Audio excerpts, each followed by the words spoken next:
Det er min oplevelse, at et møde gør ikke så meget, men den lange række af møder, som der har været afholdt de sidste par år, det tror jeg på et eller andet tidspunkt, det giver gehør. Det føler jeg i de kredse, jeg bevæger mig, at der er mere og mere gehør for, at der skal gøres noget, og der er et potentiale inden for den her branche. Jeg bevæger mig meget inden for møder og konferencer.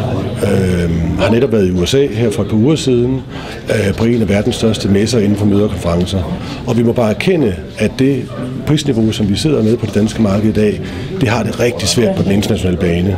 Så for at vi bevarer fremtidig vores konkurrenceparametre, eller kan være attraktive, så bliver vi nødt til at gøre noget på det område.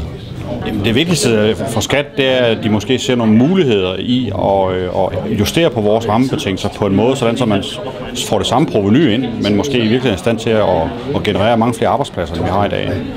Vi har jo den laveste bemanding per ansat eller per værelse i Nordeuropa i Danmark, så der er basis for at få mange flere ansatte i vores branche.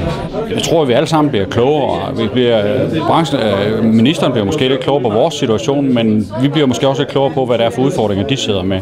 Så der er så en gensidig forståelse, så man har en god dialog i en god tone. Det er det, der betyder noget.